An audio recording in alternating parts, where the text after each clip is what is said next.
What's going on, everybody? Welcome back to the channel. Thank you so much for watching and subscribing. We've got a great video for you guys today. We're going to go over 20 tips for new Doordash drivers. Before we jump into this video, we wanted to give a quick shout out to Work Solo. Work Solo is the best platform out there for gig economy drivers. It gets you guaranteed earnings. The earnings are based on community driver data, so everything you make is going to be based on what others around you driving and delivering are making. This is a huge win for all drivers, delivery or rideshare, and I think that you should all check this out. Our listeners will get $10 just by signing up using the link in the description below and linking their Doordash account. So check that out, guys. Let's dive into the video. Alrighty. So my number one tip always for new drivers of any app or platform is make sure you understand what you can and can't write off and you maximize all those expenses. This is probably the biggest mistake newbies make, and in their first year they end up paying a boatload in taxes. Make sure you consult an actual accountant or CPA to get the right information on what you are able to write off that you use for your Doordash experience. My next tip is understanding the right times you should deliver at. 6 to 9 a.m. is usually a good morning shift, 11 to 1 p.m. for lunch, 5 to 9 p.m. for dinner, and then 10 p.m. and on weekends is always a really good time to make money. Our next tip is to wait near multiple restaurants, not one. If you wait near just one restaurant, it'll generally ping a driver that's a couple miles out sometimes. So wait in a congested area where you could get orders from a multiple of different restaurants. Our next tip is don't worry about your acceptance rate. Obviously you don't want it to get too low, but make sure that you are canceling the rides that you shouldn't take, the deliveries you shouldn't take, sorry. Like I said, you don't want to let it get too low, but you shouldn't try to keep it as high as possible. There's really no benefit for doing that. On that note, our next tip is based around that. The general rule of thumb for me when I deliver is I won't take deliveries under $7. Rarely do you get a tip that makes this worthwhile. In general, they're, just college students or people that are looking for the cheapest way to get an easy meal in.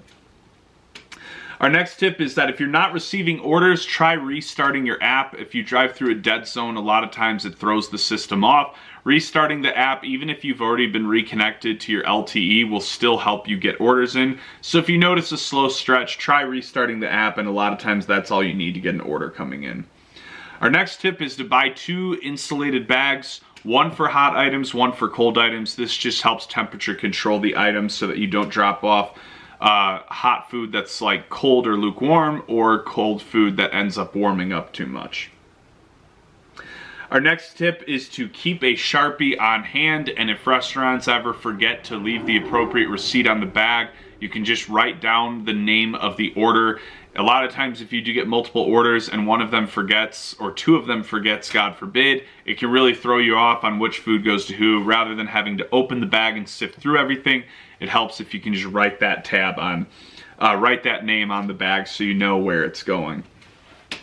Our next tip is to keep scripted messages in your notes that you can copy and paste and send to customers for updates. The way I usually do this is, hey so-and-so, I just got to the restaurant. Hey so-and-so, just got your food, I'm on my way. And then I put stuff in for traffic or any other unforeseen circumstances. I've noticed that I get more tips when I'm sending constant updates. I think people like to know that, their food is in the process rather than just sitting wondering for 45 minutes what's going on. My next tip is to dress presentable. This doesn't have to be super professional or anything. Just a nice pair of jeans and a nice t-shirt is fine. I think the main rule of thumb is you just don't want to look grimy or dirty or like you just woke up from sleeping. Treat this like a job. You are delivering people's food, and if you appear clean, they're going to feel like their food was untouched and clean as well. If you look grimy and dirty, they probably will assume the worst. My next tip is to get drink carriers, ideally spill-proof ones. One of my biggest pet peeves early on is I would pick up multiple drinks and I just get this flimsy little carrier. A lot of times one bump in the road and one of them goes flying to the side. So keeping carriers on hand, there's pretty cheap ones you can buy online, is going to help a lot for ensuring that you don't, lose any of the drinks in the order, and obviously they're not spilling all over your car then as well. Our next tip is to buy a magnetic phone mount. I've always preferred the magnetic phone mounts above all else. I don't like the suction cup ones because they leave a ring. I don't like the ones that go in the vents because they block my AC or heat.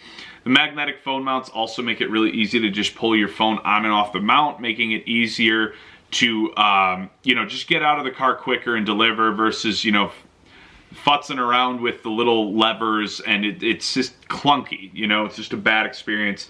Just go with the magnetic mounts. My next tip is to try and utilize learning a skill or something while you do this. You're going to get a lot of time in the car. If you just jam out all the time, there's nothing wrong with that, but you can actually get like a legitimate education, learn a new skill, or just, even go through a good amount of books while you do this versus just jamming out all day. Like I said, you might as well utilize all the time that you can by, listening to something educational. My next tip is prioritize your health. Like, try to not just be, killing sodas all day. Swap out your sugary caffeines for some tea or something else. This is a lot of sitting time. It's not good for your body. It's even worse if you're not taking care of your health in the meantime. This will affect your energy levels, and it will affect how you feel while you do this job. I hate after a while how my knees get really stiff, and I've noticed that if I'm exercising regularly, my knees don't get that stiff feeling each day when I'm in the car all day. Our next tip is to always read all instructions on the order. The easiest way to not get tips is by not delivering those extra napkins, extra ketchup, whatever additional things they ask for. This is usually the role of the restaurant, but very often they forget. Restaurants have high turnover rates. There's going to be new employees quite often that forget to check things thoroughly. It's your job to make sure they get everything they want. Easy way to lose out on tip is not delivering the extra stuff they asked for. Our next tip is to utilize a platform like Work Solo and really any third-party app that will make you more money while you're out there. Like I said, Work Solo is probably the best option out there in my opinion, and it's just a no-brainer for me to not sign up. It's free. You're even going to get money for signing up by using our link down below. But getting those guaranteed earnings is just a game changer as far as knowing what you're actually going to be able to make each week. Next tip on the list is to pack a lunch or pack healthy snacks. I think another trap in this is eating junky food while you're out on the road all day, gas station food, fast food, whatever. The other thing is that cost adds up really quick. It's much cheaper and better for your bank if you are packing your own lunches. Fast food really isn't cheap, and that cost will add up like crazy.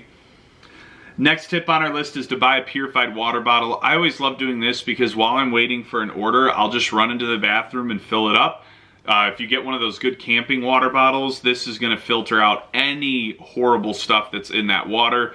And mainly now you don't have to drink out of drinking fountains or, just be awkwardly asking them if you can fill up your water bottle, because a lot of them won't do it.